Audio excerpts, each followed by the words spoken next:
C'est quand je t'ai rencontré que ma vie a commencé. Perdu dans les ténèbres, tu m'as conduit vers ta lumière.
Combien Dieu est bon.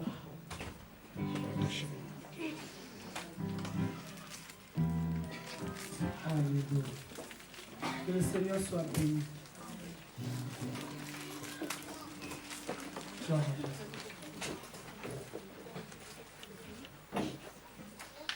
C'est bien de louer le Seigneur comme ça, avec joie dans la famille. La véritable église. C'est l'église de Jésus-Christ. Merci Seigneur. Personne n'a un témoignage. Il y a des gens qui sont libres, bien libres là. Gloire à Jésus. Donc, gloire à Jésus. C'est quelque chose que j'aimerais te parler, que le Seigneur me donne du courage. Donc, ça fait depuis que je suis née en fait. J'ai peur de dormir la nuit.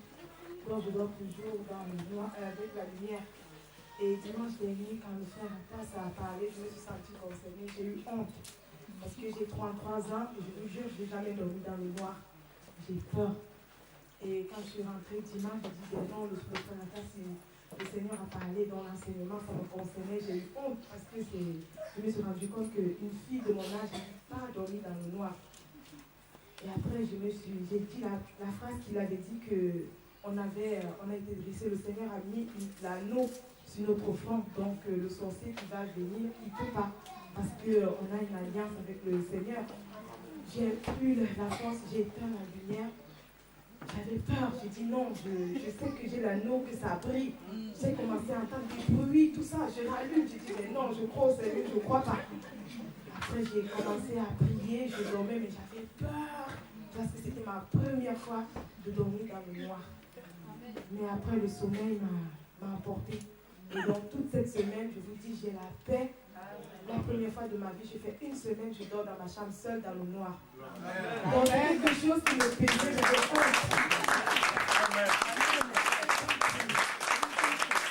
le Seigneur nous connaît, on était dans les ténèbres et il sait que chaque jour il y a toujours quelque chose qui nous lie à Satan. Parce que c'est quelque chose que même mes enfants dorment dans le noir, mais ils disent mais maman pourquoi tu dors jamais dans le noir? Tu as tout le temps la lumière. Donc c'est quelque chose qui me pesait intimement, j'avais honte. Donc à 33 ans, le noir, j'arrivais pas. Et je rends grâce à Dieu pour cette libération. Parce qu'une semaine, c'est une grande gloire. Une semaine, je vous jure, je dors dans le noir toute la nuit, toute seule dans ma chambre. Donc, je rends grâce à Dieu. Amen. Amen, amen. Tu as fait des économies. Tu as vaincu aussi. Noir qui a peur de noir. Quelqu'un, frère Romain, tu voulais exhorter. Tout juste compléter en fait ce qu'elle voulait dire. C'est-à-dire que beaucoup de chrétiens aujourd'hui, quand on creuse bien les cœurs, vous m'entendez? Amen. Amen. Vous n'avez pas besoin, c'est bon frère. Beaucoup de chrétiens aujourd'hui, et je pense qu'elle n'est pas la seule, beaucoup de chrétiens aujourd'hui ont encore des phobies. Hein. Ils ont encore beaucoup de peurs. Hein. Et il faut qu'on apprenne à ce que les chrétiens réalisent qui il est. C'est-à-dire que le Seigneur, celui qui est en nous, est plus fort que tout. Voilà, c'est-à-dire qu'il faut introduire le Seigneur dans les petits détails de notre vie. Moi, pour compléter ce témoignage, moi j'avais aussi un problème. Pendant longtemps, à chaque fois que je dormais sur le dos, c'est-à-dire que chaque fois que je dormais sur le dos, je faisais un cauchemar. Pendant longtemps. Et je fais cette prière, je dis Seigneur, si tu es vraiment vivant, ce soir-là, quand je vais dormir, je ne veux plus faire de cauchemar. Et je vous assure que ce soir, le soir où j'ai dormi comme ça, il ne s'est rien passé. C'est-à-dire qu'il faut réaliser le Seigneur qu'on a en nous, en fait. Il faut le mettre à l'épreuve. Et il faut vraiment qu'on le fasse vraiment dans les moindres choses. Il y a des phobies encore que les chrétiens ont encore dans leur vie et ce n'est pas normal. Jésus veut intervenir dans notre vie. Et il faut vraiment le laisser entrer. Et vous allez voir que toutes ces phobies-là qui existent réellement chez les chrétiens vont disparaître au nom de Jésus. Amen. Voilà. Donc il faut aussi, peut-être c'est des enseignements que tu as reçus, où il y a des positions qu'il ne faut pas avoir pendant que tu dors parce que, voilà, il y a beaucoup d'enseignements comme ça.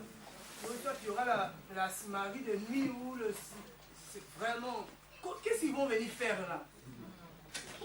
Toi, tu es vraiment chrétien, Jésus-Christ avec toi. Et le mari de nuit va... Frère, la Bible dit, ça il faut qu'on le sache.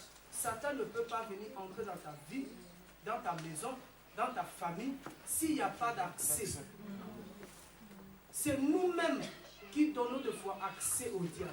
C'est Éphésiens 5 nous dit. Ne donnons pas accès au diable. Des fois, on donne accès au diable par la parole. Quand tu parles dans ta bouche, tu proclames des choses qu'il ne faut pas. Tu donnes accès, des fois par des films qu'on regarde, des fois par la peur aussi. Il y a beaucoup de choses. Et que le Seigneur vraiment libère encore son peuple de ces phobies. Il y en a qui ont peur, frère, des cafards, des chiens, le serpent. J'ai dit ce jour-là que le serpent, il faut le manger. Frère, le serpent est bon à manger, je vous dis. Alléluia. Amen. Que Dieu nous libère de ce phobie-là. Parce que celui qui est en nous, il est plus fort. Amen. Amen. Vous savez, tous les animaux là que vous voyez là, petits ou grands, c'est Dieu qui les a créés. Et quand Dieu créait les choses, la Bible dit, à chaque fois, il disait c'est bon. Tout ce que Dieu a fait est bon. Il n'y a pas de méchants. Même les hommes qu'on voit là, qui soi-disant sont méchants, Dieu, quand il a formé l'homme là, l'homme était bon. Mais comme on dit, soit c'est la société, c'est les esprits. Quand un esprit mauvais vient, ça transforme la personne et la chose devient aussi mauvaise. Mais tout était bon. Et spécialement encore, on disait, mais gloire à Jésus, c'est que quand Dieu a fait, c'est encore l'homme, c'est toi qui as donné le nom là, à cet animal là. C'est toi qui lui as donné le nom. Donc Dieu est son maître. Amen. Donc Dieu est son maître, donc il n'y a rien à craindre. Il y a peut-être, je ne sais pas s'il y a encore quelqu'un qui veut encore, je ne sais pas comment le Seigneur t'a libéré de quoi. Je sais que Dieu est en train de délivrer. Il faut que tu sois réellement délivré pour toi aussi, que tu ailles aussi aider les autres. Voilà. 33 ans, vraiment, c'est l'énergie de Tour Eiffel. Il faut nous dire d'éteindre les lumières pour c'est de consommer moins, faire des économies d'énergie. Là, tu vas voir, il va faire déjà des économies. Genèse chapitre 15. Juste une petite exhortation pour donner aussi à quelqu'un d'autre, mon frère Herman aussi. J'ai envie qu'il partage quelque chose. Moi, j'aime toujours, je dis, Seigneur, quand tu me donnes quelque chose, donne aussi à mes frères. Juste une petite exhortation, toujours dans le même sens. Vraiment, nous ne sommes pas de n'importe qui dans ce monde.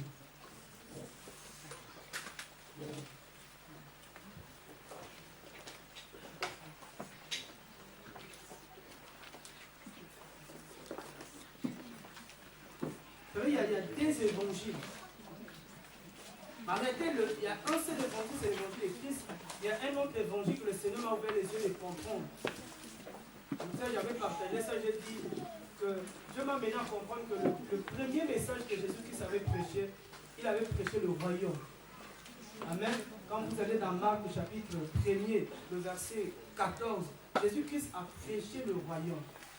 Et Dieu m'a mené dans Acte chapitre 1er, le verset 3, il dit, regarde encore là, j'ai encore parlé du royaume. Le royaume des dieux. Mais vous avez changé mon évangile, vous prêchez la terre. La terre n'est pas le royaume de Dieu. Amen. C'est pourquoi il dit, cherchez d'abord le royaume des dieux. Cherchez d'abord les choses d'en haut. Et on nous prêche les choses d'en bas. Aujourd'hui, j'ai vu qu'il y a une église qui s'appelle la destinée. La maison de la destinée. Wow. Qu'est-ce que les gens cherchent? C'est quoi ta destinée même? C'est quoi ma destinée? Moi, je suis destiné au royaume. Amen. Vraiment, il y a des formules comme ça, comment devenir grand.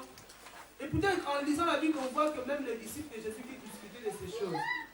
Qui sera grand? Au moins, ils cherchaient qui est grand dans le royaume. Mais nous, on cherche qui est grand sur la terre. On est encore plus bas que eux. Et Jésus-Christ va les reprendre. Mais nous, qu'est-ce que Jésus-Christ va faire? Il va nous frapper. Parce qu'au lieu de chercher même qui est le plus grand dans le royaume, nous, on cherche qui est le plus grand sur la terre. Dieu m'a dit à chaque fois que tu vas chercher à montrer quelque chose de ta vie, c'est de l'orgueil.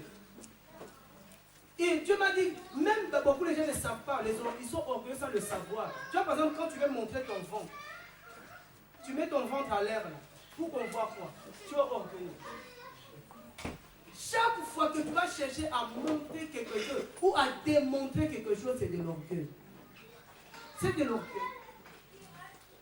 Mais peut-être tu ne fais pas exprès, mais tu es orgueilleux sans le savoir. À chaque fois que tu vas chercher à prouver les gens, à montrer quelque chose de toi aux gens, tu es orgueilleux. Et la Bible dit que les orgueilleux n'hériteront pas le royaume de Dieu. Nous n'avons rien apporté dans ce monde. Nous allons aussi rien apporter, frère. Nous allons tout laisser ici. On n'a rien à prouver aux gens ici. À chaque fois. Ça dit que comme la Bible dit, c'est ta conscience qui va te juger. Toi-même, quand tu t'habilles, tu te dis pourquoi je m'habille comme ça? Est-ce que je m'habille pour me couvrir ou je m'habille pour que l'autre voit que j'ai beaucoup d'argent? Amen. Amen. Ici, les gens qui sont soi-disant de bonne santé, ils veulent toujours laisser leur corps pour que les gens voient qu'il est. Voilà. Les enfants disent, par contre, je ne sais pas si tu as quoi. Mais en Afrique, maintenant, c'est encore le contraire. Les gens veulent montrer qu'ils sont gros, parce que quand tu es gros, c'est que tu es mon père, comme on dit, président. Je vous dis que chaque fois que tu vas chercher à montrer, sois toi-même. Si Dieu t'a béni, gloire à Jésus. Paul il nous donne un conseil, il dit, ceux qui en ont, font comme s'ils n'en ont rien. Tu en as, oui, c'est bien, tu en as, mais tu fais comme si tu n'en as même pas. C'est les gens qui découvrent, ils disent, oh, lui, on voit comme ça, il a tout ça. Quelqu'un vient un jour chez toi, il dit, oh, c'est pas possible. Cet homme-là, il a tout ça. C'est pour ça que quelqu'un nous disait, dit, pour nous, par exemple, nous les Congolais, on n'est pas comme des Maliens. Tu vois un Malien là faire le ménage là, va chez lui. Va chez lui. Tu vas voir que non, tu n'es rien. Ici, tu le vois faire le ménage, il ramasse des ferrailles, il vend, mais va chez lui, tu vas voir tout ce qu'il a construit. Tu vois ici un plan, frère, un plan chef d'entreprise. Le premier, tu le vois avec Jim. Juste quand vous allez fermer l'entreprise, Jim. Lui, là, il n'a pas d'habit, va chez lui. Va dans son compte. Et nous sommes là, tu vas essayer de montrer. C'est pourquoi je dis, même dans nos figures et tout ça, frère, faisons très attention. On n'a rien à démontrer. Un petit miracle, on veut montrer. Un petit signe, on veut montrer. Il y a des choses que quand le Seigneur fait, s'il ne te dit pas de parler, ne parle pas. Et souvent on dit, oui, pour que les autres soient édifiés, souvent c'est ça l'excuse. Mais c'est l'orgueil est caché là-dedans. Faisons très attention, nous tous, même moi-même, faisons très attention. Genèse chapitre 15, le verset 5. Juste vraiment dans la continuité pour comprendre que si tu sais qui tu es, frère, hein, si tu connais réellement ton identité, tu vas marcher la tête haute. Pendant que tout le monde pleure, toi tu ris. Parce que pourquoi? Parce que tu connais ton identité. Ici dans Genèse 15, verset 5, après l'avoir conduit dehors, Dieu conduit Abraham dehors. Il lui dit, regarde vers le ciel et compte les étoiles. Si tu peux les compter, et il lui dit, telle sera ta postérité. Dieu amène Abraham dehors. Il lui dit, Abraham, compte les étoiles. Si tu comptes les étoiles, donc si tu arrives à les compter, si tu dis que les étoiles là sont 1000, c'est-à-dire que tu as 1000 postérités. Telle est ta postérité. Mais je sais qu'Abraham ne pouvait pas compter les étoiles. Amen. Amen. Mais Dieu avait dit que les étoiles étaient, et toutes ces étoiles étaient la postérité d'Abraham. Les étoiles. Un jour, je vous ai dit que quand Dieu présentait à Abraham les étoiles, dans chaque étoile, toi tu étais là-dedans. Allons dans Galates. Tu vas encore comprendre. Frère, nous sommes des étoiles dont Dieu avait montré à Abraham. Vous voyez comme on dit aux gens, Abraham avait vu les étoiles sans comprendre réellement peut-être. Abraham, si je dis que Abraham m'avait vu, beaucoup de gens disent, non frère, Abraham m'avait vu. Dieu avait montré à Abraham, regarde l'étoile là. S'il avait le temps, ça tasse. Regarde l'étoile là, c'est elle. On va voir frère. Parce que vous avez dit, mais lui, il ramasse ça où? Galates 4, Galates 3. Les étoiles que Dieu avait montrées à Abraham. Galates 3, le verset 29, il dit, et si vous êtes à Christ, vous êtes donc la postérité d'Abraham, hérité selon la promesse. Donc il dit, si vous êtes en Christ, vous êtes la postérité d'Abraham. Oh Dieu, dans Genèse là-bas, il avait déjà dit à Abraham, regarde ta postérité. La postérité d'Abraham cachée dans les étoiles, symbolisée par les étoiles, représentée par les étoiles. Maintenant, tous ceux qui sont en Christ, ils sont les étoiles que Dieu avait montrées à Abraham. Donc, si Abraham, je ne sais pas s'il avait eu cette révélation, donc s'il pouvait rester longtemps, Dieu va commencer à dire à Abraham, telle étoile s'appelle telle, Romès. Voilà l'étoile là. Abraham dit, ah bon. Mais il pouvait noter tout ça. Alléluia. Amen. Maintenant, allons dans le psaume 147, frère. Vous faites comme ça, pas vous rentrez dans tous les sens. Vous savez que quand Dieu nous voit pleurer, il dit cet enfant, il ne connaît pas son identité. Avant même que le monde te découvre, avant même que tes parents te voient, Dieu, tu existais déjà. Est-ce que tu comprends? Avant même que le monde te rencontre, tu existais déjà. Tu étais une des étoiles parmi les étoiles, une postérité d'Abraham. Et quand quelqu'un dit c'est moi qui t'ai fait, toi tu m'as fait. Est-ce que tu connais à quelle étape j'ai été formé? Tu lui dis, est-ce que tu connais la date de Genèse 15? À cette année-là, j'étais déjà. Et toi, tu m'as fait quand? Alléluia. Amen. Pour ceux qui sont en Christ, c'est pour ça qu'il faut que les gens entrent en Christ, soient dans le royaume de Christ pour être une étoile. Est-ce que vous avez trouvé le psaume 147? Le verset 4, frère, regarde, frère. Alors, je pense qu'aujourd'hui encore, tu vas sortir encore bien là, avec toute la joie. Il dit, il compte le nombre des étoiles. Dieu, même quand il disait à Abraham, compte le nombre des étoiles. Si Abraham n'arrivait pas à compter, Dieu connaissait le nombre des étoiles qu'il montrait à Abraham. Il dit, il compte le nombre des étoiles, il leur donne à chacune, à toute un nom. Toutes les étoiles qui existent, Dieu connaît, Dieu a donné à chaque étoile un nom. Voilà pourquoi tu as un nom qui est différent de mon nom. Parce que chaque étoile a un nom. Amen. Dieu t'appelle avec un nom, frère. Amen. Non seulement qu'il te connaissait, non seulement frère qu'il te connaissait, et il t'a placé où? Dis-moi, Dieu t'a placé où? Il ne t'a pas placé sous la terre, il ne t'a pas placé dans le tombeau, il m'a placé dans le ciel, frère, pour briller sur la terre. Amen. Amen. Voyez l'étoile. Donc dès que tu es là, comment maintenant toi qui es au ciel, qui peut te toucher? Pour me toucher, il faut être au ciel. Toi tu es sous la terre, oncle. Comment tu vas me toucher, moi qui est au ciel? Mais moi je suis au ciel. Si je prie fort, je peux t'aider.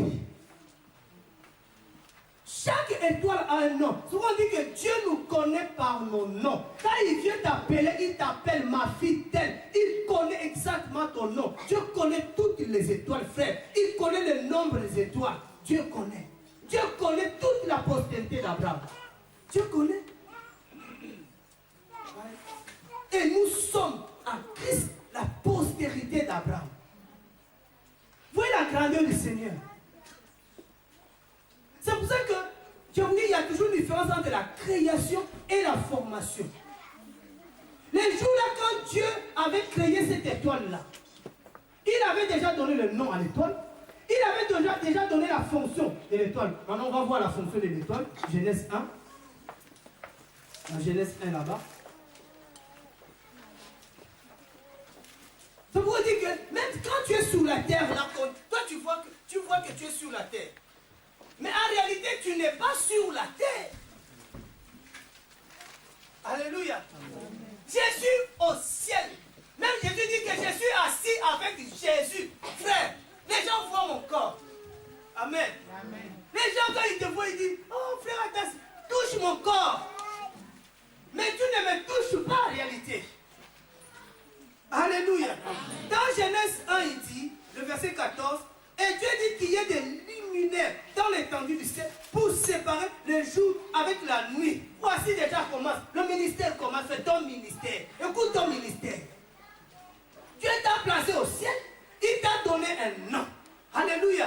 Amen. Et il dit, tu es là pour séparer le jour avec la nuit. Que ce soit des signes pour marquer les époques. Frère, tu es un signe.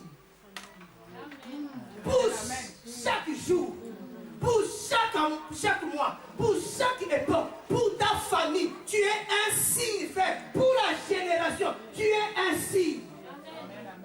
Les étoiles, frère, c'est des signes, c'est des marques.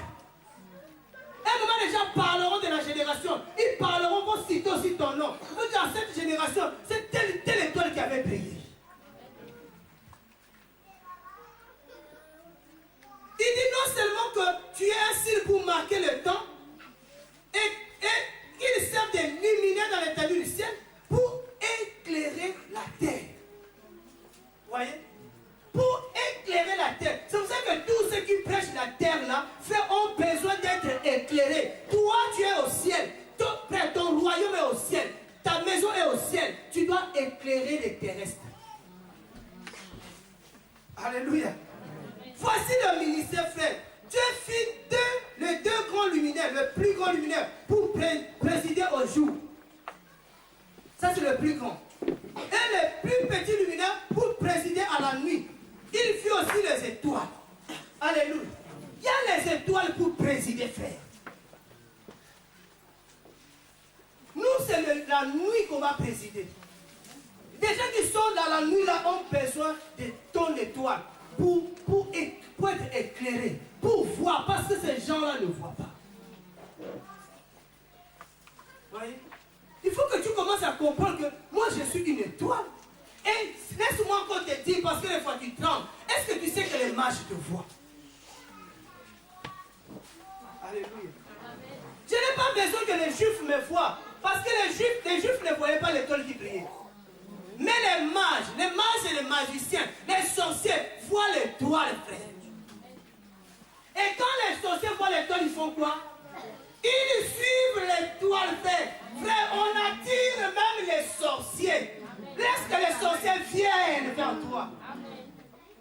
se prosterner. Ils vont mettre leurs genoux devant la grande étoile, Jésus-Christ. Ils vont suivre l'étoile. Ils vont suivre l'étoile. Ils finiront par se prosterner. On dit, mais qui est cet enfant? Mais comment? Ils ne me laissent pas tranquille. Ils ne vont pas te laisser tranquille parce que tu es une étoile. Amen. Alléluia. Ils ne vont pas te laisser tranquille. Ils vont te suivre, mais toi tu ne sais pas pourquoi ils te suivent. Et il y en a tellement, ils ont déjà vu ton étoile. Qu'est-ce qu'ils vont chercher? Ils vont dire, comment on va faire pour éteindre l'étoile? Mais comment vous allez éteindre l'étoile? L'étoile là, tu ne peux pas l'éteindre. Alléluia. Amen. Frère, il ne faut pas avoir peur des magiciens.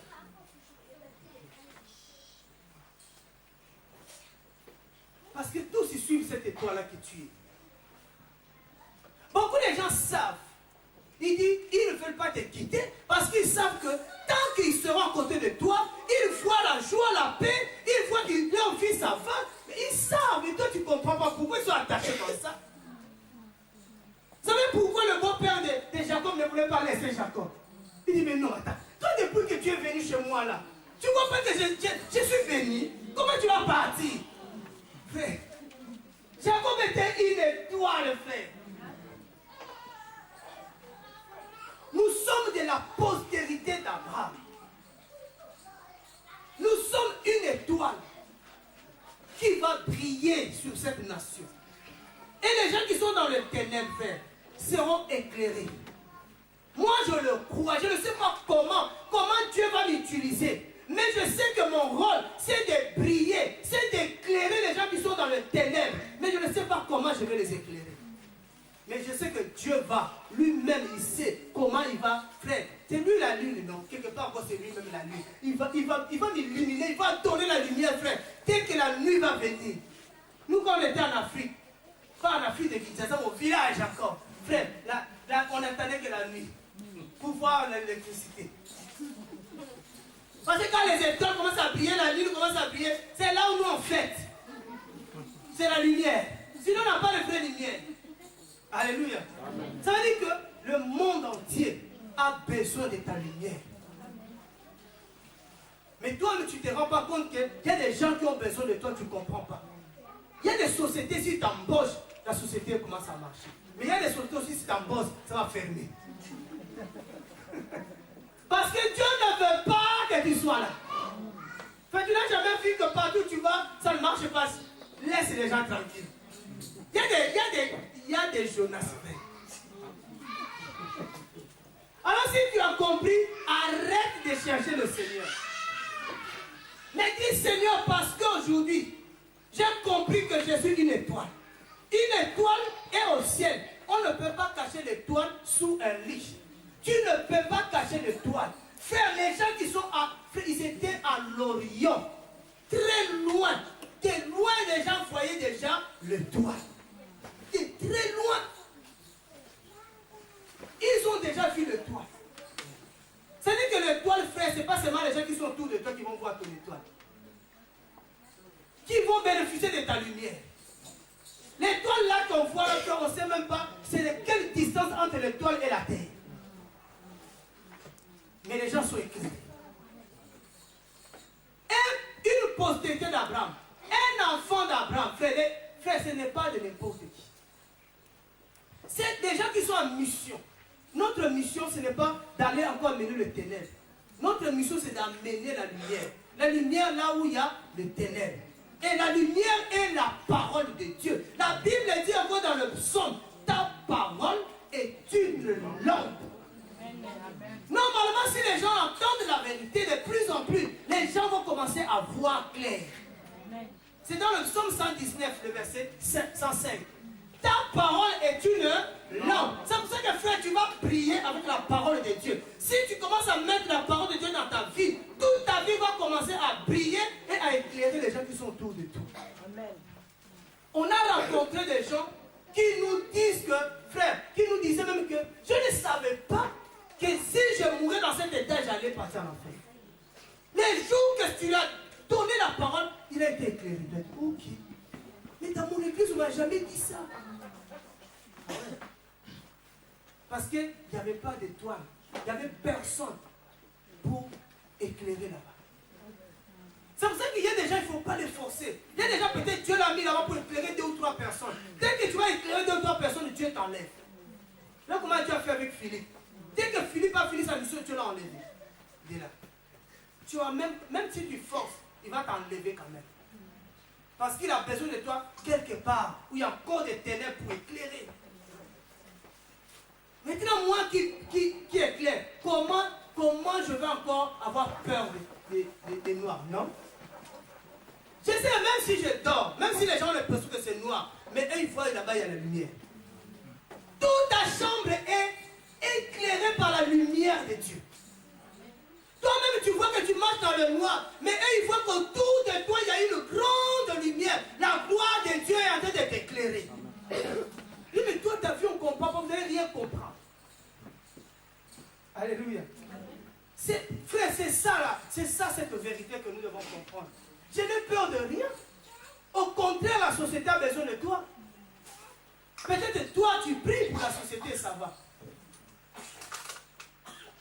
Et il y a tellement les étoiles, qu'on ne veuille pas, viendra encore un temps que Dieu va rassembler les étoiles. Parce que ça, il a promis qu'il va rassembler ces étoiles. Moi, j'avais reçu cette parole. Dieu m'avait montré des étoiles. Il dit, c'est tout ça, mes enfants. Vous allez vous connaître, vous allez vous rencontrer. Quand tu rencontres une autre étoile, frère, il n'y a pas à discuter. Il dit, c'est mon frère. Amen. Des enfants d'un même père vont se reconnaître. Amen. Frère, si tu as pris son nez, moi j'ai pris son oreille. L'autre a pris son nez, l'autre a pris sa bouche. Frère, il y a toujours quelque chose du père en toi. On va servir. Même si papa nous avait caché, mais l'enfant a raison, c'est vraiment mon frère. Amen. Tu vas dire, papa, si tu as des enfants, dis tout. Maman, tu es la tête de ma soeur. Hein? Tu ne peux vérifie d'abord avant de l'épouser. Peut-être c'est vraiment ta soeur aussi. Va poser la question à papa. Papa, j'ai rencontré une fille. La fille de. Dès que tu dis la fille, tu dis ah, mon fils. Il va pas te dire qu'il va dire ne l'épouse pas, ne l'épouse pas. Il faut comprendre pourquoi. Alléluia. Amen. C'est-à-dire que les enfants de Dieu, même si tu n'as pas, on ne peut pas voir tous les caractères de Dieu, mais on va voir un caractère de Dieu en toi. Il y a un côté comme papa aimait la vérité, toi aussi tu aimes la vérité. Comme papa aimait la justice, toi aussi on va retrouver la justice dans ta vie. Il faut que chaque enfant de Dieu doit avoir un caractère du Père. Un caractère du Père. Tu ne peux pas être sans caractère de papa. Et mais il y en a aussi les enfants qui sont forts. Ils peuvent copier son père. Gloire à Jésus. On lui dit c'est photocopie son père. Oh Seigneur, qu'on me dise que tu es vraiment comme Jésus. J'ai dit père, là tu as fait un boulot, papa, là un vrai travail. Mais même si on me dit, mais comme Pierre, vous savez Pierre, il n'avait pas le visage de Jésus. Peut-être qu'il ne marchait pas comme Jésus, mais il a dit, Pierre, tu parles comme lui. Pierre parlait comme Jésus. Même s'il n'avait pas, il avait un autre caractère, parce que lui, il était encore violent, oh Jésus était doux. Lui couper les oreilles, Jésus non. Vous voyez? Jean, le fils là de Zacharie là, c'était le fils de tonnerre. Lui, il ne fallait pas blaguer. Mais j'avais goûté amour quand même. Wow. C'est-à-dire qu'il fallait un côté, quelque chose de Jésus. Mais est-ce que toi qui es aussi l'étoile, parce que le grand luminaire c'est Jésus, nous sommes des petits luminaires. Et toi tu es un petit luminaire, mais tu as l'impression d'être des grands. Qu'est-ce que tu as de ton Père Jésus? Parce que la Bible dit c'est pour la première fois en Antioche. Ils ont reconnu, on a appelé les apôtres les chrétiens. Pourquoi? Ils ont dit, non, ils ont les choses de Jésus là. Paul là, quand il parle là, c'est comme si c'est Jésus qui parlait. Hein? Et, je pense que Paul là, il était dit, le sang de Jésus agit. Alléluia. C'est-à-dire que les gens vont reconnaître. Les gens vont dire, est-ce que vous là, tu ne pries pas là-bas? Oui, je comprends. Frère, il faut qu'on arrive à nous reconnaître sur au moins quelque chose. Alléluia. Vous êtes d'accord avec moi? Amen, amen, amen. Il faut qu'on arrive à nous reconnaître, frère. Et tous, Paul dit, soyez mes imitateurs, comme moi, Paul, je suis imitateur de Christ. Comme ça, on va commencer à nous reconnaître, frère. Il y a des bien-aimés qui sont à Caen. Ces bien-aimés ils ont l'habitude d'aller donner à manger dans les gares. Et ils arrivent quelque part pour donner à manger à une sœur. Et la sœur dit, vous nous donnez à manger là. Vous priez pas avec Shora. On dit, mais où est-ce qu'il y a Shora et nous? Nous te donnons à manger. C'est-à-dire qu'ils ont dit, mais non. Vous faites ce que vous faites là, comme ça, gratuitement. Il n'y a que lui. Ah! Je dis, frère, il faut imiter de bonnes choses alors. Seulement par l'action sociale, ils ont reconnu qu'ils étaient avec lui. Ils ont donné moi son numéro de téléphone. Dieu m'a. Une personne qui dort dans la rue, Dieu est venu le visiter. Mais il y a des gens de fois quand on dit, frère, cette soeur-là est avec vous. J'ai dit, ah non. Non, oh, il dit, oui, c'est mon frère. Frère, il faut qu'on. Mais Dieu, il dit, n'est pas avec nous. Pourquoi? Parce qu'ici, tu es avec nous, là-bas, tu es avec eux. Vous voyez? Oh, les enfants du royaume. Tous les enfants du royaume, frère, ils se reconnaissent. Tous les enfants du même père, j'insiste, tous les enfants du même, que tu veilles ou pas, tu auras, même si tu as le visage de maman, tu auras même les ongles ou les doigts de papa. Il y a quelque chose que tu auras si tu es réellement son fils. Il dit, montre, je vous dis à Jésus, montre-nous le Père. Il dit, ton filet, tout le temps que je suis avec vous, vous ne m'avez pas reconnu. Si tu vois le Père, tu me vois. J'ai tout du Père. Lui, il avait tout du Père. Si quelqu'un voyait Dieu un jour, il va voir Jésus. Oh. C'est lui. Vous voyez? Mais nous, frères, on a des vies. Dès qu'on sort ici, la chrétienté reste à la salle. Ça, c'est ça le travail. Le monde va voir Christ à travers l'Église. C'est à travers nous que le monde va voir la gloire de Dieu, la sainteté de Dieu, l'amour de Dieu, la justice de Dieu. Si réellement Dieu est amour, c'est à travers nous que le monde va voir que Dieu est réellement amour. Si en nous, on ne voit pas l'amour chez les chrétiens, on dit Dieu n'est pas amour. C'est comme ça. Si on ne voit pas la justice en nous, on dit Dieu n'est pas juste. Parce que c'est l'Église qui reflète la gloire, l'image de Dieu, qui donne le voici Dieu. Je vous ai dit, le mission est là, on va présenter Jésus. Toi, tu vas présenter Jésus. Qu'est-ce que tu vas dire au monde de Jésus? Par des actions, par des œuvres, par ton comportement, par ton caractère. Quand tu changes, mon Dieu, les gens viennent toujours te demander qui est derrière toi, qui te pousse. Quand tu dis seulement Jésus. C'est ça le problème de l'église aujourd'hui. Frère, venir à l'église, c'est pas ça qui sauve. Hein? Amen. Ce qui était mardi où je dis, j'ai vu l'enlèvement. J'ai été au moins j'ai vu comment on était enlevé et les gens qui étaient restés, les chrétiens qui étaient restés parce qu'ils aimaient le vin rouge.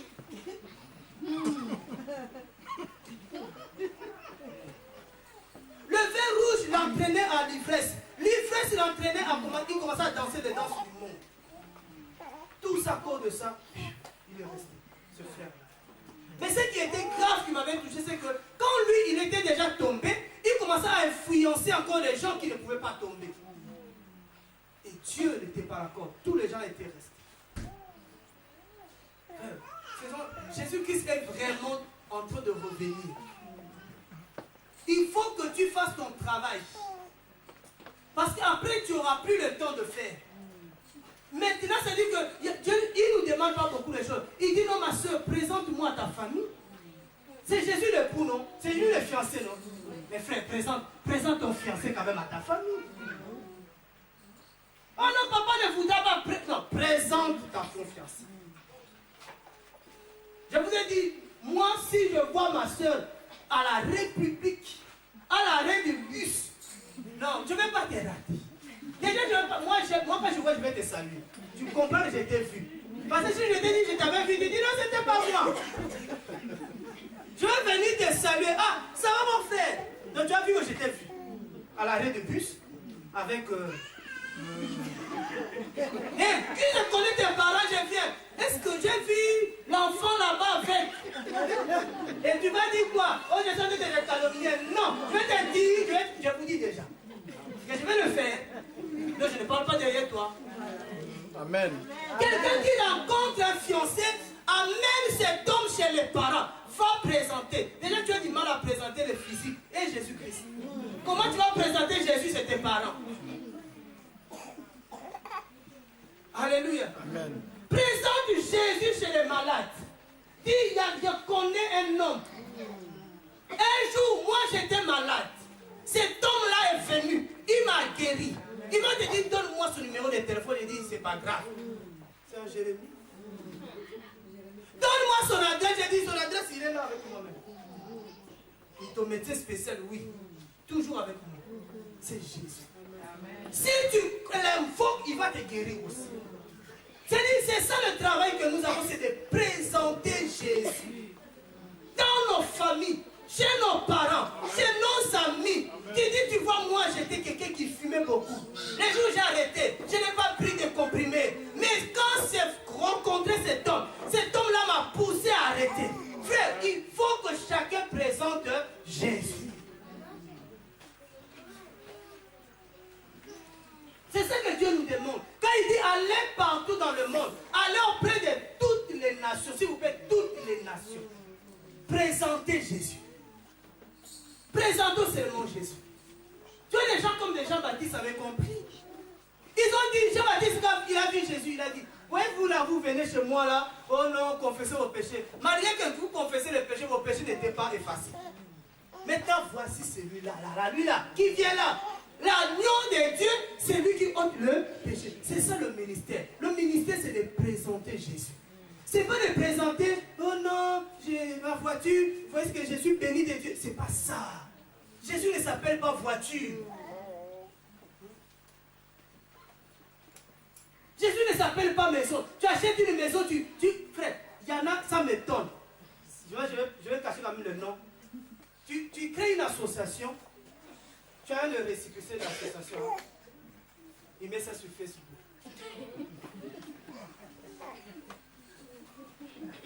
Quel passeport du ciel. Tu as la nationalité française. Facebook. Pour que tout le monde soit con. Est-ce que tu sais combien de Français qui ont la nationalité, nés français qui meurent et laissent la nationalité? Tu as le permis B. Même pas D, B. Facebook. Au lieu de présenter Jésus, tu passes ton temps à présenter tes richesses. Vous faites trop de photos. Photo matin, photo soir, Facebook. Et qu'est-ce que moi les messages qu'on dit? Vous me dites quoi? Tel ami, une nouvelle photo. Oh Jésus. Seigneur, écoute, je pense qu'il y a des gens qui doivent changer ici. Amen. Dès que tu achètes un nouveau habit, tu prends photo. Tel ami, une nouvelle photo. Oh là là. Notification. Passe ton temps. Tu as lu la parole. Mets ça sur Facebook. Présente Jésus. Vous présentez quoi dans le monde? Papa, j'ai rencontré un copain. Regarde,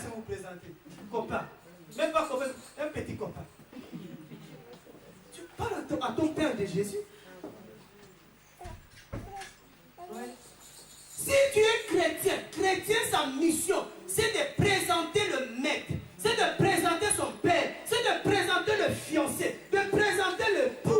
C'est ça un chrétien, il ne parle pas de lui, il parle que de Jésus-Christ. Tous les apôtres, le premier, ils étaient comme ça. Ils présentaient que Jésus. Ils présentaient que Jésus. Ils ne présentaient pas leur pasteur. Ils présentaient Jésus. Tu vas acheter les cheveux, de faux cheveux là, même des faux cheveux. Parce que si ça coûte $100, je ne sais pas quoi, tu mets sur Facebook. Vous voyez un peu, vous voyez où les chrétiens sont arrivés. Et les gens se disent, chrétien, qu'est-ce que tu nous présentes? Présente-moi Jésus. Qui t'a rencontré le matin, à midi, le soir, présente-nous Jésus. Vous voyez le travail qu'on a. C'est-à-dire, j'ai dit que dehors, on ne se reconnaît pas. Dehors, j'ai du mal à reconnaître mes frères. Je vais activer mon compte Facebook. Comme ça, je sais que je vais vous voir. Amen, amen. Tu prends une photo avec je ne sais pas qui là, tu mets ça sur Facebook. Qui est ce? Montre-moi que tu as pris photo de Jésus. Montre-moi comment Jésus t'a apparu même. C'est ça qu'on doit présenter. C'est-à-dire que c'est ça la louange. La louange, c'est présenter Jésus. Ta vie, se doit présenter Jésus. Ton habillement doit présenter Jésus. Parce que les gens viendront toujours te poser des questions sur ce que tu es, sur ce que tu es devenu. Frère, tous hier, on était quelqu'un. On était des criminels. C'est pour ça qu'il ne faut pas rester sur le passé des gens. Mais je suis fier de dire ce que j'étais hier, avant de rencontrer Jésus. Hier, avant de rencontrer Jésus, j'étais blasphémateur, j'étais soft. Mais le jour que j'ai rencontré Jésus sur le chemin de Damas, j'ai changé, je suis maintenant Paul. Personne ne peut dire ici qu'il n'a pas le passé. Jésus, quand il vient nous rencontrer là, il vient te rencontrer dans ton état et il veut t'amener dans le royaume de la lumière pour que tu deviennes aussi lumière. Regardez le dernier passage. Je m'arrête là. Vraiment, c'est terrible, quoi. Terrible. 1 Jean.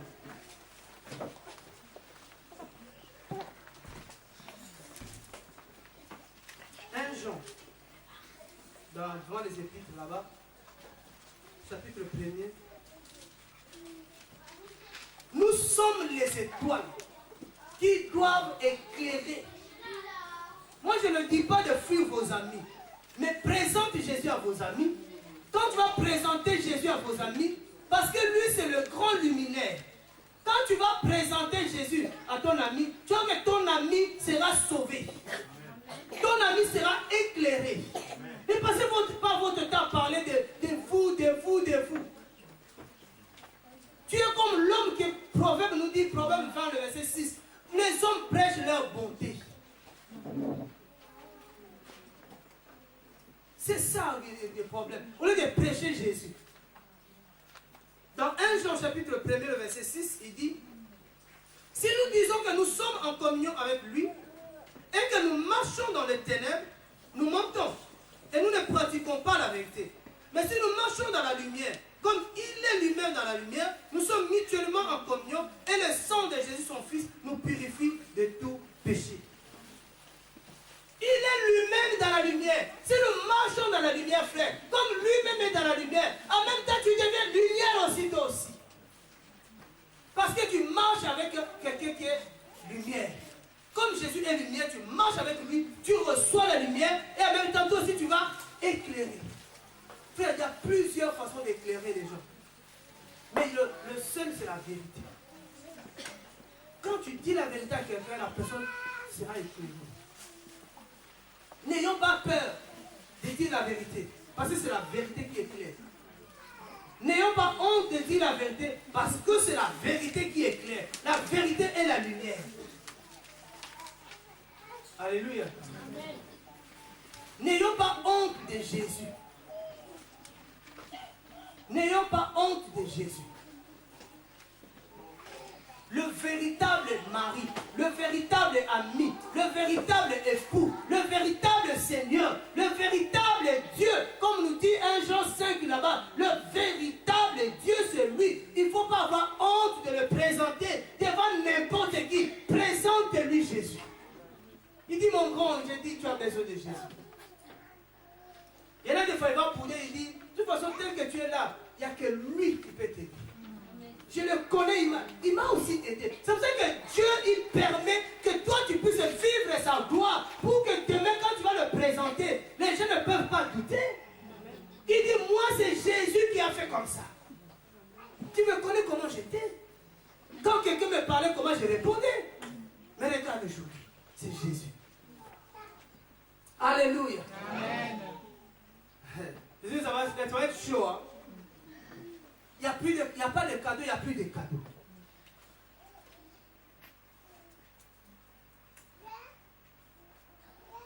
Et si tu ne fais pas ce travail-là, regarde ta vie, examine ta vie.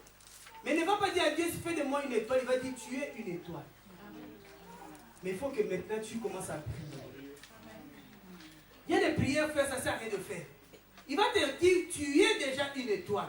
Mais c'est toi qui ne savais pas que tu étais une étoile. C'est toi qui ne connaissais même pas ta fonction. Parce que tu dis, Seigneur, comment je vais faire? Non, parle. À travers ta bouche, il y a la lumière. À travers ta vie, quand les gens vont voir ton changement, le comportement qui va changer, mais les gens seront dépassés. Ils seront étonnés. Et eux, ils vont commencer à dire, mais non, pourquoi ne pas suivre son Seigneur, son Dieu?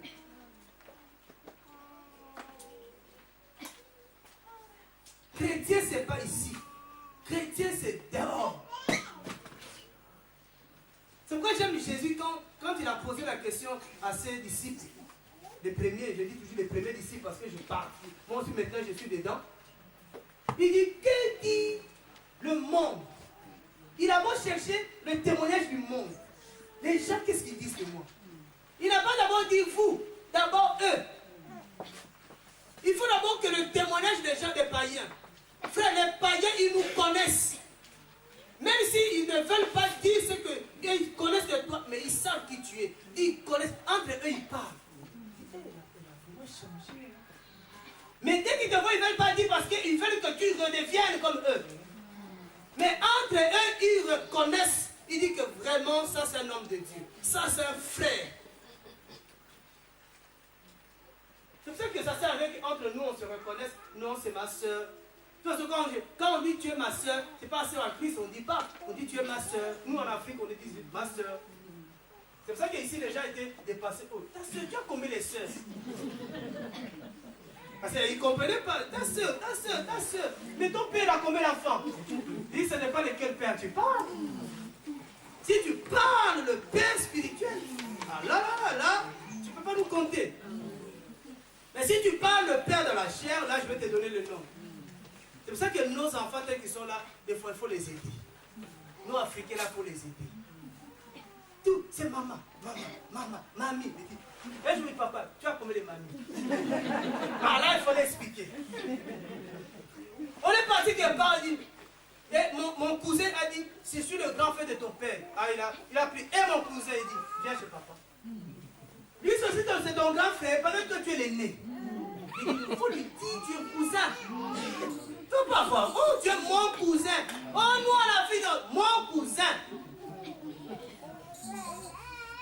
Nous avons beaucoup de tatas là.